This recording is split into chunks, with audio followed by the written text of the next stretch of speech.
You are listening to Fantha Tracks. Because of the following special program, Wonder Woman and the Incredible Hulk will not be presented this evening. I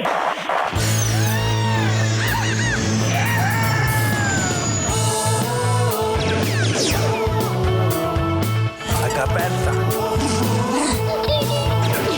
It's time to get all your Star Wars news in a single file. That doesn't sound too hard. This is Making Tracks. This is the way. Here are your hosts, Mark Newbold and Mark Mulcaster. I know these people. They are brutal. Does this look Jedi to you? That's not how the Force works. They'll never see it coming. Count me in. Lisa back. You're listening to a very special episode of Making Tracks as we head east to Cologne in Germany and the 2026 running of the highly regarded Power of the Force convention, where fans from across Europe and beyond congregated to enjoy an amazing weekend and meet some of the biggest stars in the galaxy. That included a quartet of Imperial agents from Andor, that's Anton Lesser, Robert Emms, Jacob James Beswick and Michael Jenn, who were there all weekend and who gave this hugely engaging talk that you can listen to right here on Making Tracks. If you ever thought James Bond was thrilling and that spies are those you want to kiss, well, we were taught different and we were taught to respect the Secret Service because this is the true power of it. Ladies and gentlemen, welcome the ISB from Andor. Here they are. Here are Robert Emms, Michael Jenn, Anton Lesser, and Jacob James Beswick.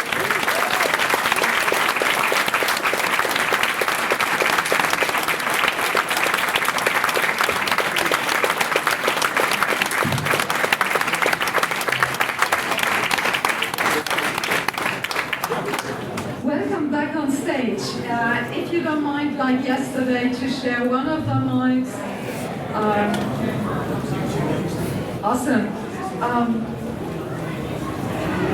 My first question today, after one day in Cologne at this con, what are your impressions? How do you feel? I just thought, was the day okay for you? So if you give us some feedback on that, would be great. Yes, incredible to see so many people. I wasn't expecting it to be so big. And everybody's costumes, and yeah, it's amazing. Great hospitality. This is my first time in Cologne, but I did a convention in a place I can't pronounce, but it was in a little castle.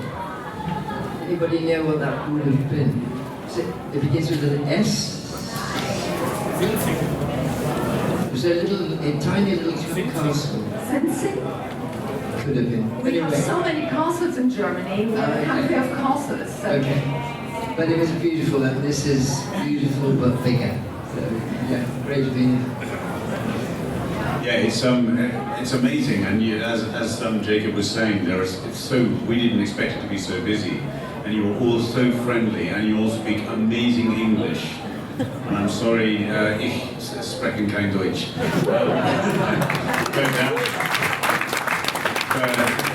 We want to thank you for being so welcoming and so friendly. It's like meeting more of the Star Wars family, so Dankeschön.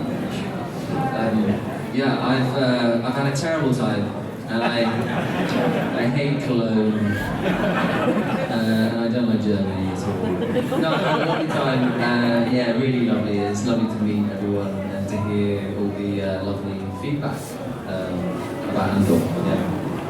So it's great to have you, and we try to do anything that is possible to make you feel good during these 2 days.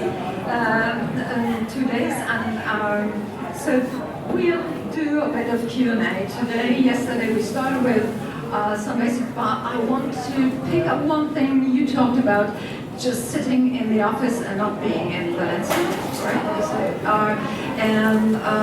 Just the thought, and maybe you can add to this, because your office has like a clinical atmosphere with all this wide thing, and story-wise, this gives me as a viewer the impression of what you do. You're cleaning the empire like in a medical way. So was that, or is your impression the same, that the set really reflects the soul of the ISB?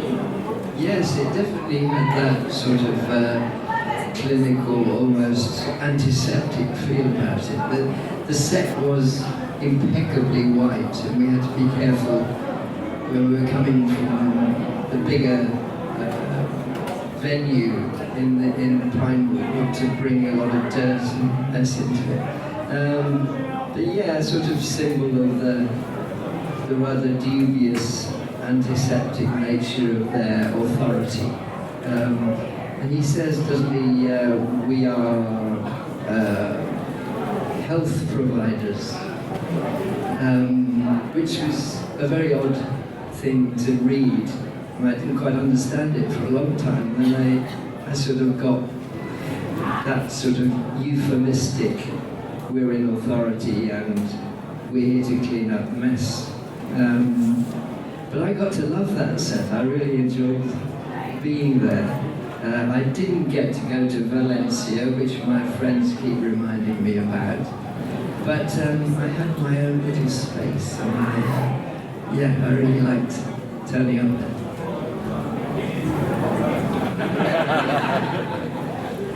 Just very quickly to add to that, Anton just reminded me, he says we're health providers, and he's talking to me in episode 4, I think, season 1, and you say to me, it's a disease, we treat disease and we cure disease. So there's a kind of resonance between the clinical white environment of that set and the fact that we see the rebellion as an infection.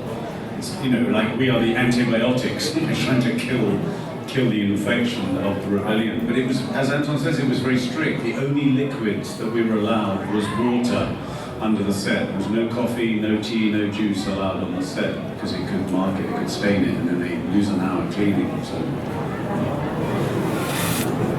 And the costumes as well were very sterile as well. I mean, if you spilled a bit of coffee on that, you'd be in trouble. And usually officers like to drink coffee, right? So. Yeah, or space pills. Remember Dedrick Duke in season 1 had a little space pill at one point. You've got to sometimes pull all-nighters for the Empire. Hi, this is Guy Henry, and you're listening to Fantha Tracks. Enjoy. So the dress department, how was that? I mean, your costumes are, you see with the first members over there, are well beloved because they are a bit easier to wear than the plastic armor, but nevertheless you had fitting and they were designed for you, and especially being these officers to look really elegant and powerful. So what did it take and how long did it take? Our measurements were... I had so many costume fittings. I had 5 fittings to get this thing to look like Michael, the costume designer, wanted it to look. So yeah, it was quite a long process. But I enjoyed wearing the uniform in the end. It actually really helped me as well with sort of Lonnie's need to be sort of kind of completely hidden. The sort of performance that we all had to give was very still and straight, and no kind of acting is the word you're looking for. No kind of acting, yeah. And the costume I felt helped with that. It made you feel restricted and sort of like you're kind of just on one line. So I found that quite useful. Yeah. So even the cleanness of it was your quite costume helpful. is in the acting and yeah. character.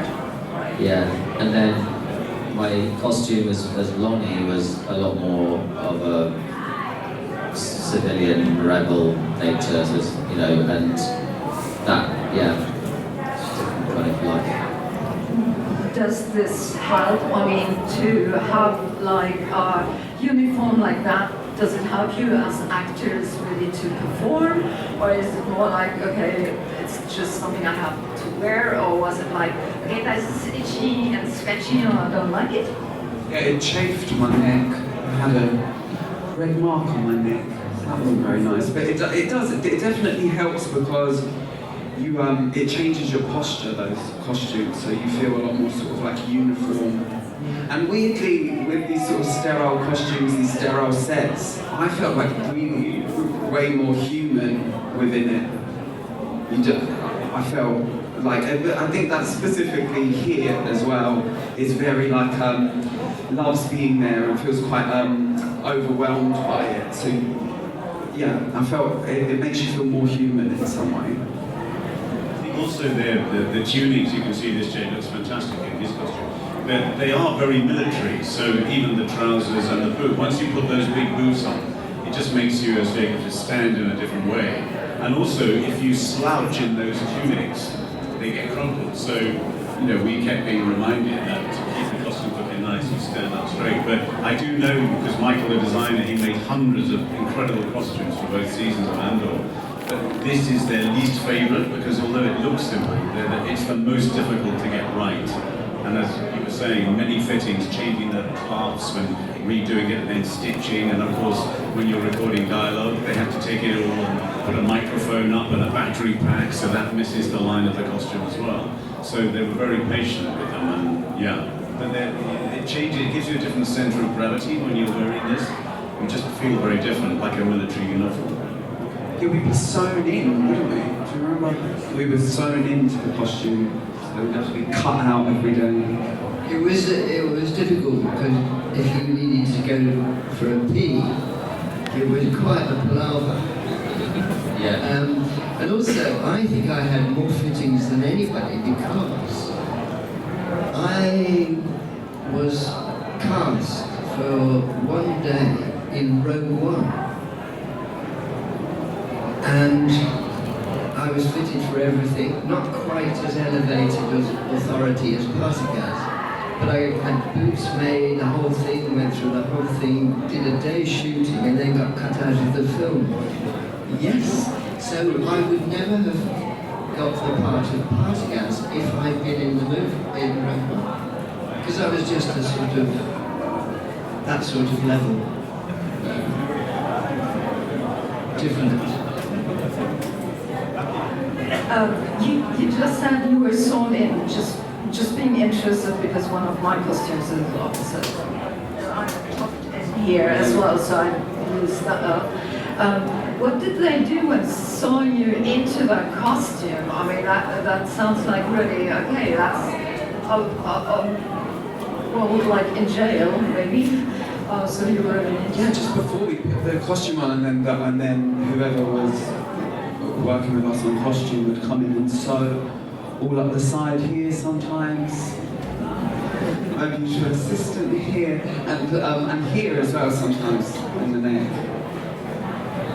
They would sew them. Okay, that helps us to solve the problem why it's always wiggling there. So thanks for that one. That will help us to know how to wear our costumes. For you, have you got any questions? Oh, there, over there.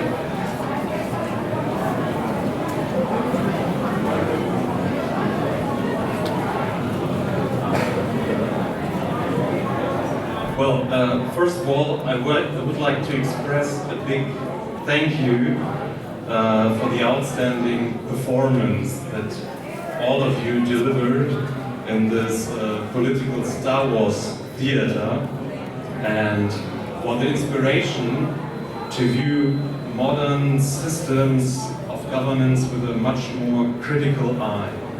So, and I would like to address my question to you, Mr. Anton Lesser, whether ISB Major Partagas underwent a character development when he listened intently to Nemik's recorded manifesto touching the fragility of tyranny, and when he closely before when he decided to commit suicide. Thank you. How long have you gone? You credit me with a degree of depth and research and commitment which I can't accept. Because in those moments, sometimes you are overtaken by intuition rather than preparation that you may have done. And I think everything that happened in the moments of those 2 or 3 takes, I think it was only a couple really, there was just I think I'm the laziest actor I know, it's possibly in the world.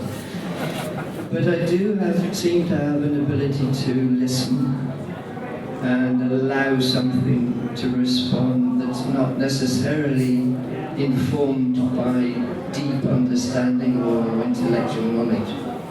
And I trust that more and more. So in those moments, there was something happening, but I couldn't tell you what it was. And I think a different actor would experience that process in those moments of hearing the manifesto in a much more cerebral way, and maybe really thinking and making connections that you could actually write down. But it doesn't work like that with me. It just sort of happens or it doesn't, and thankfully it kind of did. So I couldn't tell you the journey that I went on, only that it touched me. It moved me in some way, and therefore hopefully it communicated that to an audience.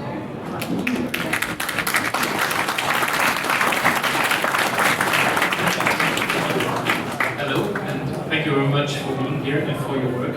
And I was wondering, you gave us one of the most tense office scenes I've ever seen on screen, and it even got more tense when Mendelssohn came in as director. Can you elaborate a bit how it was to work with him and the extra pressure on your characters? It was very interesting. I had not met him before or worked with him before, and we'd become so used to Anton being the most senior man in the room, and then oldest as well. And suddenly we had this new energy. I mean, I didn't really have much interaction apart from the party scene which we shot in Valencia. Sorry again. But he's not that tall, Ben Mendelssohn, and I remember thinking you don't have to be tall to have status, because he has this energy and a gravitas, a sort of dangerous element to him. I don't know if he's ever played like a psychopath or a killer, but I wouldn't be surprised if he had. But he was quite mercurial, if that translates. I don't know what it is in German, but he's quite unpredictable as an actor in a way that excites other actors but frightens directors. You know, so he likes to try different things, and he's very high energy and very intense. It's almost like you can feel electricity coming off his body. So Anton had more interaction than I did with him. I think you had a whole scene with him, didn't you? But yeah, it was like because we didn't meet him and most of us until the second series, but it was like a different energy and a very high, dangerous energy, which you can see on screen in the scenes where he's really getting angry with Deirdre in those scenes with them. But yeah, it was very interesting. For everything in one location, daily news, reviews, interviews, podcasts, video and social media feeds, bookmark FanthaTracks.com for Star Wars news 24/7, 365.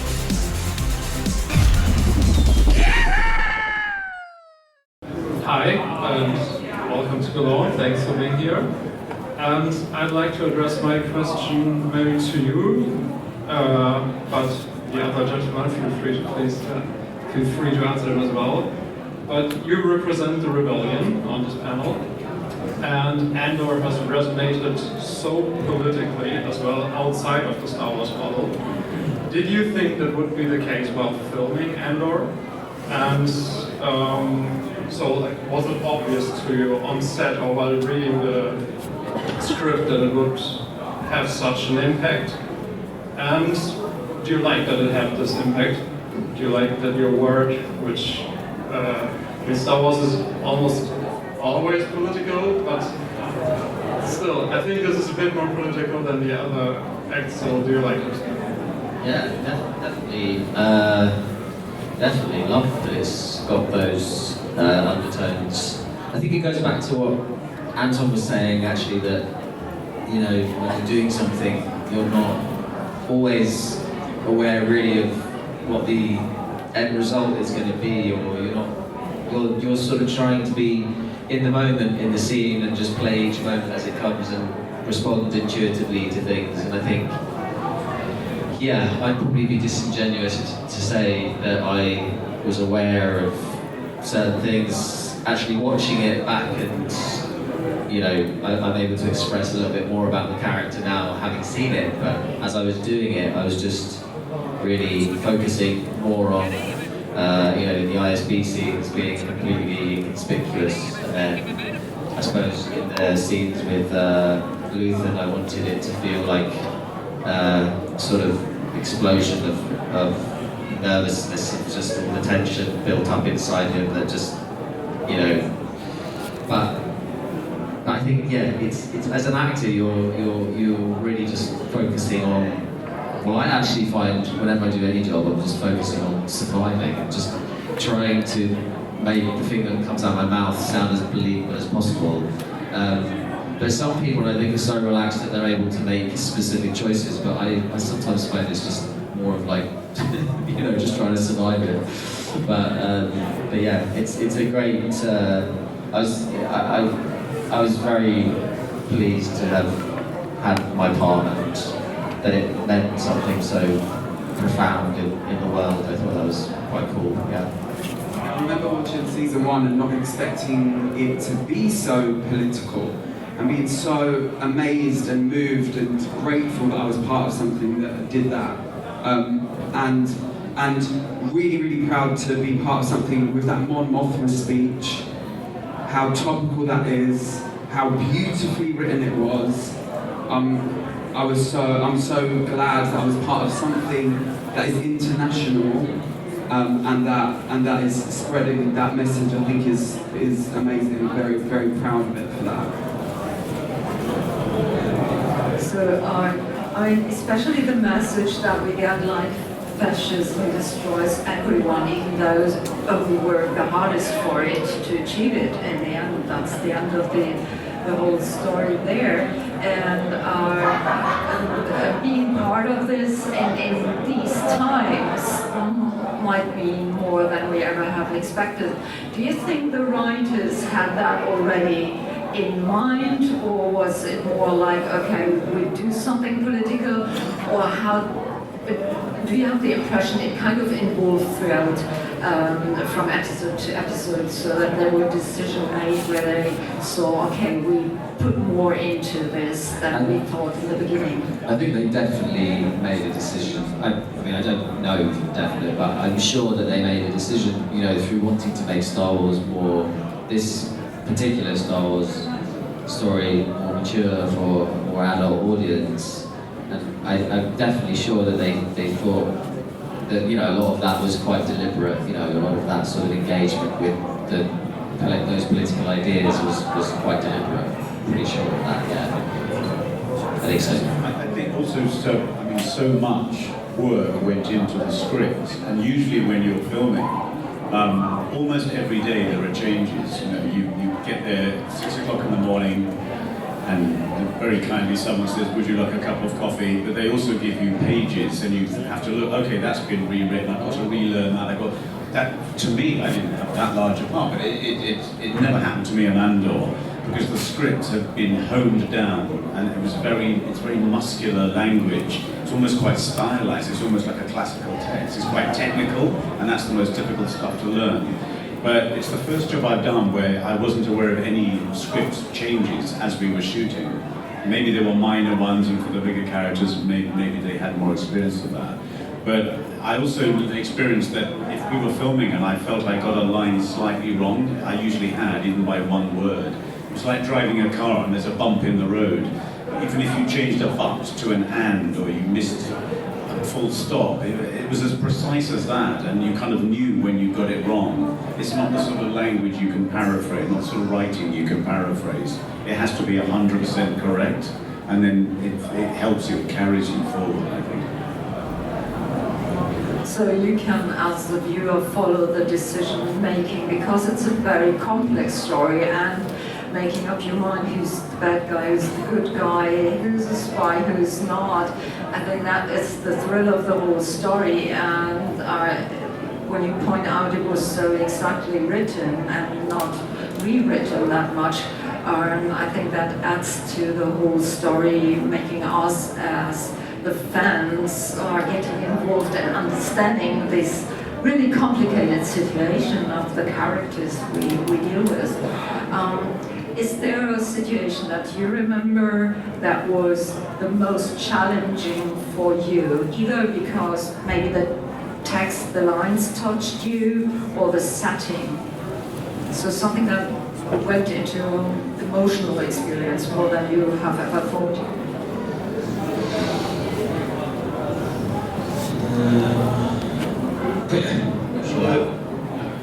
We could do it together. Duet. I mean, apart from not being in Valencia. That's the most traumatic for Anton. He didn't get to come to Valencia. Well, no, I was just thinking of the scene you were talking about, my mother, the big speech that she does, the finished, and then they have to hustle Fiona Shaw. They have to get her out of the building. She hadn't even shot that yet when I'm shooting episode 9, when I'm reacting to her. They hadn't shot it yet. And they said, oh, just improvise it. And I said, well, let's make it specific. If you can tell me exactly what she's saying. So they would read her lines, or let me read it, and then I would react to it. Because it goes up in stages and in danger as I'm trying to lock the building down and cut the communications. So that was very, very intense. And it was so intense, I'm huddled over a monitor. This is why I remember it. We were shooting it for about 2 hours or so.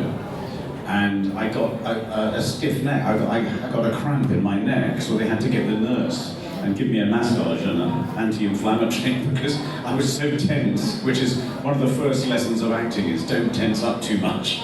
So I remember that because it was a bit painful, and I knew that this speech was going to be a big thing, and I felt my reaction would be minimal and very focused. So I remember that. But sometimes you remember scenes that were physically painful, not just emotionally challenging. I'm Brian Herring, BB-8 puppeteer, and you're listening to Fantha Tracks. That'll learn you. I found the ISB stuff really quite tiring because of the sort of the costume and the set the lights was very, because of the sterile nature of it. It was quite an oppressive space to be in. And actually I found that I was quite tired at the end of those days. I'm not sure you guys, did you guys know that because we didn't see the scripts, so I don't know if you guys knew that I was a spy. No. I didn't.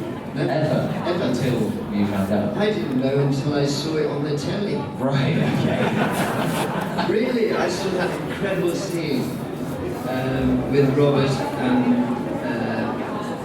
Stellan, the elevator scene, Stellan's amazing speech about his family, and I was thinking, he was all along, I was talking to him as if he was ISB, he was a rat. I really didn't know. Yeah, that's great. That's a real positive side to not getting the script, actually, I'm glad I didn't know until the script revealed it, because we're working together in the ISB, and I completely trusted you. And there's a brief moment where I say I can't cope, and you say come have a chat. And, we're helping each other out. So it was nice that there was zero suspicion, because if you're in the ISB, you've had a background check, not just a credit card check. You're going to pay your bills. Everything in your background is checked, and they make 100% sure.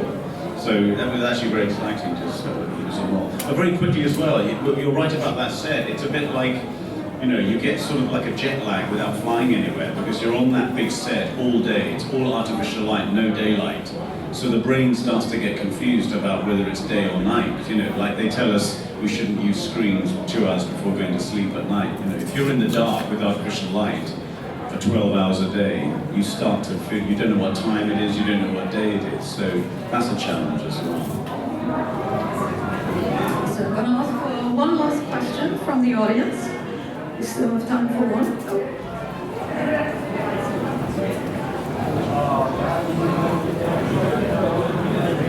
Well, thank you all very much for coming. Shooting something as monumental as Andor, there's of course lots of memorable moments that happen off screen rather than on screen. Are there moments that each of you thinks of with particular fondness?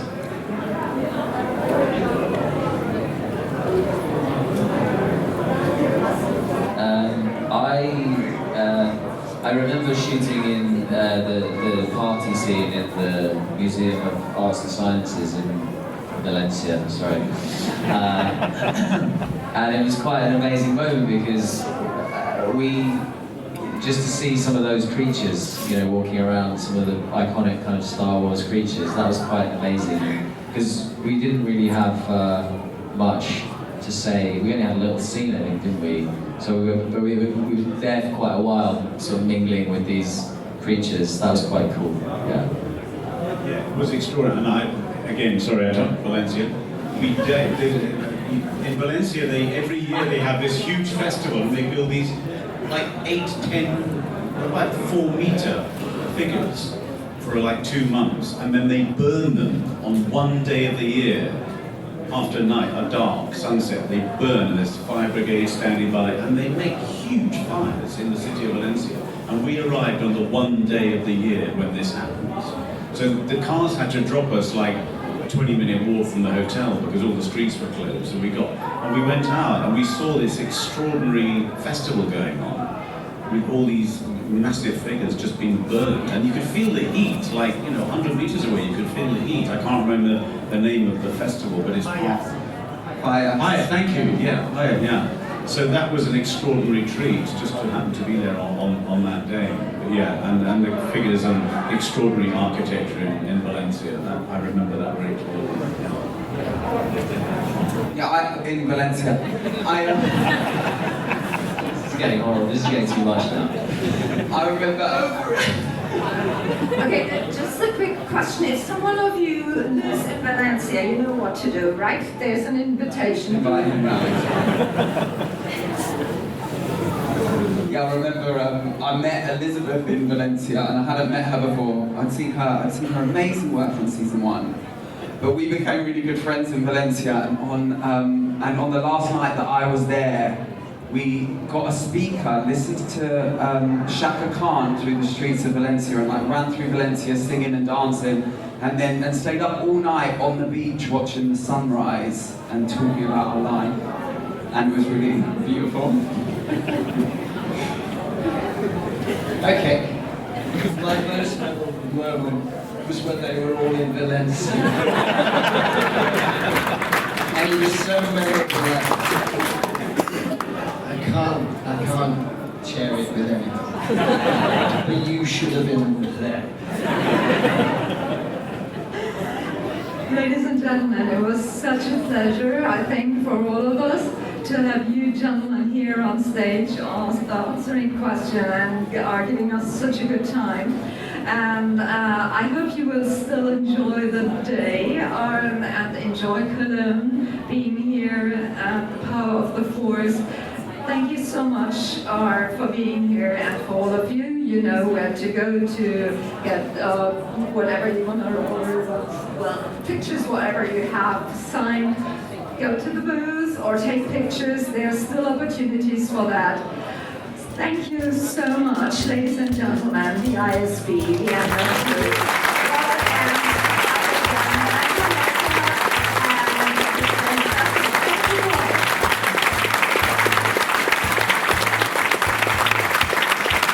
Email radio@fanthatracks.com, head to links.fanthatracks.com for links to our social media feeds, Fantha Tracks TV and Fantha Tracks Radio. Thanks to James Semple for the Fantha Tracks intro, Blues Harvest for our Making Tracks opening music, and Mark Daniel and Vanessa Marshall for our voiceovers. New episodes drop Tuesdays and Fridays at 7 o'clock UK time. Our weekly news show Good Morning Tatooine goes live Sundays at 9 o'clock UK time on Facebook and YouTube. And remember, Fantha Tracks is absolutely free, so it costs nothing to stay updated on all the latest Star Wars news.